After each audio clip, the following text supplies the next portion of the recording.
പെണ്ണുങ്ങളും പിള്ളകളും തമ്മിൽ തർക്കങ്ങൾ പതിവനെ എന്ന് വെച്ച് തള്ളെ പിടിച്ച് തള്ളണോടെ. കേട്ടിട്ട് തന്നെ എന്തോ കുഴപ്പമുള്ള പോലെ തോന്നുന്നു. എങ്കിൽ അതൊരു കാഴ്ച തന്നെ ആയിരിക്കും.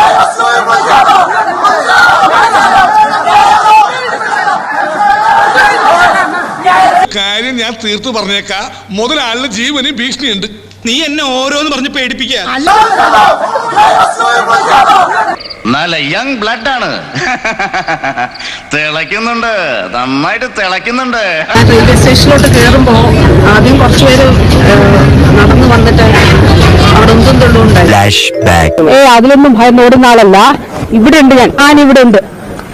ഇറങ്ങി നിന്ന് അതിനു വേണ്ടിട്ടാ ഇങ്ങോട്ട് വരാൻ.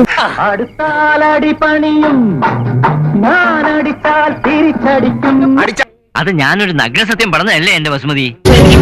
ഞാൻ നടന്നു വന്നിട്ട് കഴുത്താണ്. ഇത് താൻ പോയി വല്ല സ്കൂൾ മാസ്റ്റർമാരോടും പറ, ചിലപ്പോ അവര് വിശ്വസിച്ചോളൂ. അത് കഴിഞ്ഞിട്ട് ഞാൻ പുറത്ത് നടന്നു വരുമ്പോഴാണ് എനിക്ക് ഈ കഴുത്തിന്റെ ഇവിടെ നല്ല പെയിനുണ്ട്. നിനക്ക് ഒട്ടും തലതിരിക്കാൻ പറ്റണല്ലോടാ.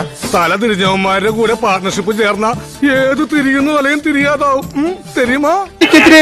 പ്രവർത്തനഭാഗത്തുനിന്നും അക്രമം ഉണ്ടായി എന്നത് കഴുത്തിനും കൈക്കും പരിക്കേറ്റു എന്നതാണ് മന്ത്രി വീണ ജോർജ് കിട്ടും. അയാളുടെ കയ്യിലിരിപ്പതാണല്ലോ. കഴുത്തിന് KSU ആക്രമണത്തിൽ പരിക്കേറ്റു. ഇന്നലെ റെയിൽവേ സ്റ്റേഷനിലെ CCTV ദൃശ്യങ്ങൾ RPF വിശദമായി പരിശോധിച്ചപ്പോൾ അതിൽ മന്ത്രിയെ കയ്യേറ്റം ചെയ്യുന്ന തരത്തിലുള്ള ഒരു ദൃശ്യവും. കാശ് കൊടുത്ത് കടിക്കുന്ന പട്ടിയെ വാങ്ങിച്ചെന്ന് പറഞ്ഞ പോലെ ആയല്ലോടാ. സീൻ ഒന്നാം പ്ലാറ്റ്ഫോം മന്ത്രി റെയിൽവേ സ്റ്റേഷനിലേക്ക് വരുന്ന ദൃശ്യങ്ങളാണ് കാണുന്നത്. കാറിൽ നിന്ന് മന്ത്രി പുറത്തിറങ്ങും. സ്വന്തം സമാജത്തിന് തന്നെ പാര വെച്ചിട്ട് കരയരുത് വിശാലം. KSU പ്രവർത്തകർ പ്രതിഷേധവുമായി എത്തുമ്പോൾ പോലീസ് തടയുമ്പോൾ ആ പോലീസുകാരോടും സംസാരിക്കുന്നുണ്ട്. ഒപ്പം KSU പ്രവർത്തകരോട് കയർക്കുകയും ചോദിക്കുകയും മുന്നോട്ടായുകയും. ഞാൻ വളരെ ഡീസന്റ് ആണ്. ഒന്നാം പ്ലാറ്റ്ഫോം തന്നെയാണ്. മന്ത്രി പ്രതിഷേധക്കാരോട് തട്ടിക്കയറുന്നുണ്ട്. പോലീസ് മന്ത്രിയെ അനുനയിപ്പിക്കാൻ ശ്രമിക്കുന്നു. അതേസമയം നേരിട്ട്, അതായത് KSUക്കാരോട് നേരിട്ട് സംസാരിക്കാൻ കൂടി ശ്രമിക്കുന്നുണ്ട് മന്ത്രി. അതാണ് നമ്മൾ സീൻ 3 നമ്മൾ കാണുന്നത്.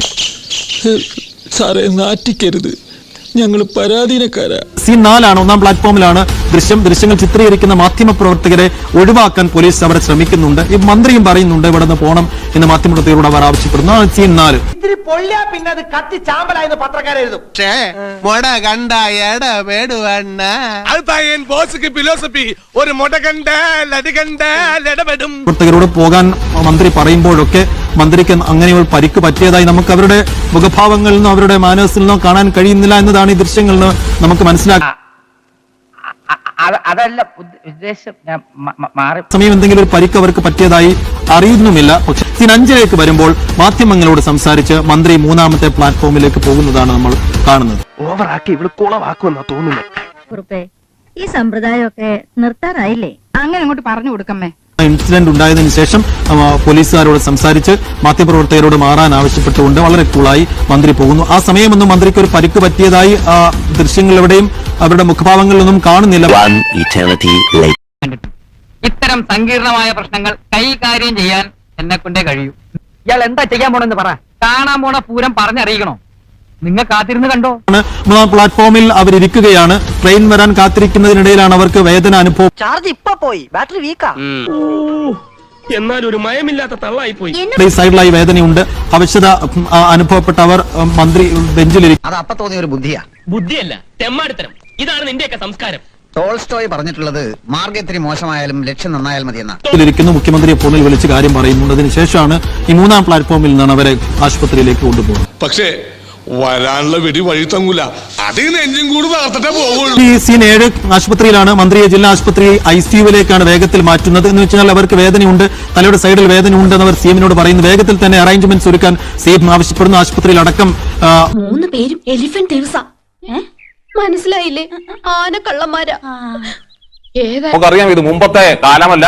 ഈ മുഖ്യധാരാ ചാനലുകളുടെ അടക്കം, അത് പാർട്ടി നിയന്ത്രിക്കുന്ന ചാനലുകളുടെ അടക്കമുള്ള ക്യാമറകൾ ചുറ്റുമുണ്ട്. CCTVയുടെ നിരീക്ഷണത്തിലാണ് റെയിൽവേ സ്റ്റേഷൻ പോലെയുള്ള എല്ലാ പ്രധാനപ്പെട്ട കേന്ദ്രങ്ങളും. പക്ഷെ അത്തരത്തിലുള്ള ദൃശ്യങ്ങളൊന്നും ലഭിച്ചില്ല. ഇപ്പൊ എന്തൊരു വഴി?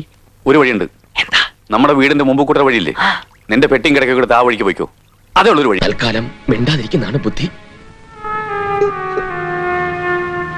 ജീവിതാകത്താറുമാറായെന്ന് പറഞ്ഞാൽ മതിയല്ലോ. വീണ ജോർജിന്റെ പരിക്ക് ഗുരുതരമെന്ന് മെഡിക്കൽ ബോർഡ്. കഴുത്തിന് ക്ഷതമുണ്ട്. നിലവിൽ ഡിസ്ചാർജ് ചെയ്യാൻ കഴിയുന്ന സ്ഥിതിയല്ല എന്നാണ് മെഡിക്കൽ ബോർഡിന്റെ വിലയിരുത്തൽ. പറ്റൂലേ, കളഞ്ഞിട്ട് പോടേ. കുറെ സമയമായിട്ട് കളിയാക്കണ്.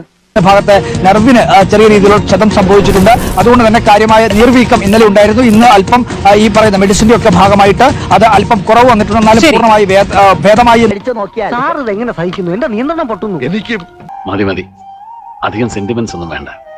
എന്നിട്ട് പോടാ.